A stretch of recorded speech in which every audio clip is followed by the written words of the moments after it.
കലാവസ്തു നമുക്ക് ഒന്നാമതായി തരുന്നത് അനുഭൂതിയാണ്, ആശയമല്ല എന്ന് പറയുമ്പോൾ തന്നെ ഈ അനുഭൂതി നമ്മളെ പരിഷ്കരിക്കാനും നവീകരിക്കാനും പ്രാപ്തവുമാണ്. അനുഭൂതിക്ക് ഒരു മൂല്യമില്ല എന്ന് ദയവായി നമ്മൾ കരുതരുത്. നോക്കൂ, ഈ മുമ്പിലിരിക്കുന്ന മേശയേക്കാൾ ബലമുണ്ട് എനിക്ക് എൻ്റെ മകനോടുള്ള സ്നേഹത്തിന്.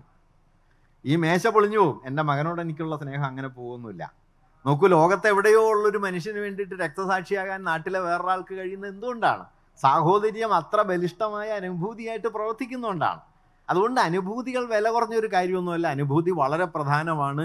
അനുഭൂതി ഭൗതികമാണ്. അനുഭൂതിയുടെ നവീകരണ ക്ഷമതയെ നിങ്ങൾ ഈ ആശയങ്ങൾ നേർക്കുനേരെ പറഞ്ഞ് പരിഹരിക്കാം എന്ന് കരുതരുത്. ഞാൻ പറയുന്ന ഒരു കലാവസ്തു നമുക്ക് വിപുലമായ ജീവിതബോധം തരുന്നുണ്ടെങ്കിൽ ആ വിപുലമായ ജീവിതബോധം ജീവിതത്തിലെ വൈരുദ്ധ്യങ്ങളെ കുറിച്ച് കൂടി നമ്മെ ബോധ്യപ്പെടുത്തും. അല്ലാതെ വൈരുദ്ധ്യങ്ങളെല്ലാം ചേറ്റിക്കൊഴിച്ചു വെച്ചിട്ട് മാറ്റിയിട്ട് നിങ്ങൾക്ക് കൃത്യമായ ഒരു വീക്ഷണത്തിൻ്റെ യുക്തിയാണ് നിങ്ങളുടെ മുമ്പിൽ ഒരു കലാവസ്തു തരുന്നതെങ്കിൽ യാതൊരു സംശയവും വേണ്ട, അത് നമ്മളെ അനുഭവപരമായി സ്പർശിക്കുന്നതിൽ മിക്കവാറും പരാജയപ്പെടുകയും ചെയ്യും. അതുകൊണ്ട് ഇപ്പോൾ ബഷീർ എഴുതിയ വാക്കുകളൊക്കെ, അല്ലെങ്കിൽ സി വി രാമൻപിള്ള എഴുതിയ വാക്കുകളൊക്കെ, ഒ വി വിജയൻ എഴുതിയ വാക്കുകളൊക്കെ ഇന്ന് ഭൂതകാല പരിശോധന നടത്തി നിങ്ങൾക്ക് രാഷ്ട്രീയമായി ശരിയല്ല എന്ന് പറയാൻ വളരെ എളുപ്പമാണ്.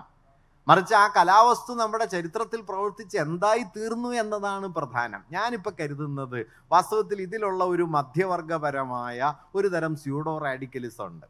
കാരണം മധ്യവർഗപരമായ സ്യൂഡോ റാഡിക്കലിസം എന്ന് പറഞ്ഞാൽ അവനവൻ്റെ മേത്ത് തടിക്ക് തട്ടാതെ ഈ ലോകത്തെ വിമർശിക്കാമെന്നുള്ള നമ്മുടെ ഒരു എളുപ്പ വഴിയുണ്ടല്ലോ.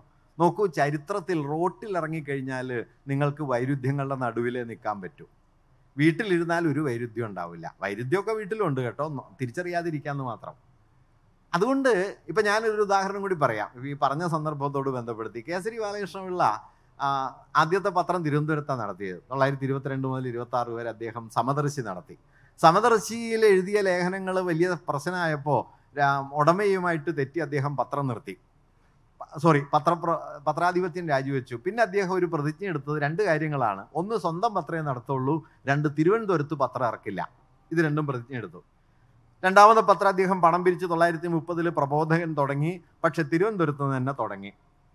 അതേക്കുറിച്ച് അദ്ദേഹം പറഞ്ഞൊരു കാര്യം എന്താണെന്ന് വെച്ച് കഴിഞ്ഞാൽ, പത്രത്തിന് എന്തെങ്കിലും ഫലപ്രാപ്തി ഉണ്ടാവണമെങ്കിൽ അത് അധികാര കേന്ദ്രങ്ങളിൽ എത്തണം.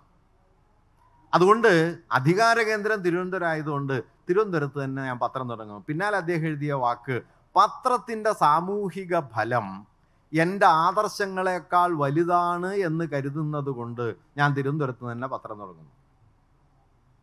ഇത് വളരെ പ്രധാനപ്പെട്ട കാര്യമാണ്. നിങ്ങളുടെ ആദർശമാണ് ലോകത്തെ ഏറ്റവും അവസാനത്തെ ശരിയെന്നൊക്കെ വിശ്വസിക്കാൻ മീതാണ്ട് എല്ലാ മനുഷ്യർക്കും ഇപ്പോൾ ഒരു തോന്നലുണ്ട്. വാസ്തവത്തിൽ അതിനേക്കാളൊക്കെ വളരെ വലുതാണ് കേട്ടോ ചരിത്രം. അതുകൊണ്ടൊരു കലാവസ്തു ഒരു കാലത്തിൻ്റെ നടുവിൽ നിന്ന് ആ കാലത്തിലെ വൈരുദ്ധ്യങ്ങളെ പ്രകാശിപ്പിക്കുന്ന സമയത്ത് അതിലെ വാക്കും വരിയും മാത്രം ഊരിയെടുത്ത് അതാണ് ആ കലാവസ്തുവിൻ്റെ അന്തിമാർത്ഥം എന്ന് വിധി പ്രഖ്യാപിക്കുന്നത്, ഞാൻ നേരത്തെ പറഞ്ഞതുപോലെ സാമൂഹികവും ചരിത്രപരവുമായ സങ്കീർണതയെ തിരിച്ചറിയാത്ത അത്യന്തം ഉപരിപ്ലവമായ അരാഷ്ട്രീയം പോലുമായ ഒരു വായനാരീതിയാണ് എന്നാണ് എൻ്റെ അഭിപ്രായം. അത് ഞാൻ എല്ലാ കാലത്തും ആ നിലപാട് പുലർത്തുന്നതാണ്. അത് ഞാൻ നേരത്തെ പറഞ്ഞതുപോലെ മാർക്സ് പറയുന്നതോ അല്ലെങ്കിൽ അങ്ങനെയുള്ള നിരീക്ഷണങ്ങളിൽ നിന്ന് ഞാൻ കൈവരിച്ച ഒരു ധാരണയുമാണ്. നിശ്ചയമായിട്ടും അതിനോട് വിയോജിക്കാം. അതുകൊണ്ട് ഈ ആളുകളെ ഇങ്ങനെ വാക്കും വരിയും കൊണ്ട് മുദ്ര കുത്തി അത് അന്തിമ സത്യമാണ് കലയുടേത് എന്ന് കരുതുന്നത് ശരി. ഒരു കലാവസ്തുവിൻ്റെ ശേഷി എന്താണെന്നറിയോ? അത് അതിനുള്ളിൽ നിന്ന് തന്നെ അതിനെതിരെ യുദ്ധം ചെയ്യും. ഒരു കലാവസ്തു അതിനുള്ളിൽ നിന്ന് അതിനെതിരെ യുദ്ധം ചെയ്യും. ആ യുദ്ധത്തിൻ്റെ ശേഷിയുണ്ട്. പിന്നെ താങ്കൾ പറഞ്ഞ നമ്മുടെ സിനിമാ വായനയുടെ ഇപ്പോഴത്തെ ഒരു പ്രശ്നം എന്താണെന്ന് വെച്ച് കഴിഞ്ഞാൽ, അത് സിനിമയെക്കുറിച്ചല്ല മിക്കവാറും സംസാരിക്കുക, സിനിമാ കഥയെക്കുറിച്ചാണ്. സിനിമ പ്രാഥമികമായ ഒരു വിഷ്വൽ ലാംഗ്വേജ് ആണ് എന്നതിനെ വിട്ടിട്ട് സിനിമ ഒരു ആശയ നിവേദന രൂപമാണ് എന്ന് കരുതുകയും അതെന്ത് പ്രമേയം കൈകാര്യം ചെയ്യുന്നു എന്നതിനെ മുൻനിർത്തി അതിനെ വലിയ തോതിൽ അഭിസംബോധന ചെയ്യുകയും ചെയ്യുന്ന രീതിയുണ്ട്. അതും ഭദ്രമാണ് എന്ന് എനിക്ക് തോന്നുന്നില്ല. അതുകൊണ്ട്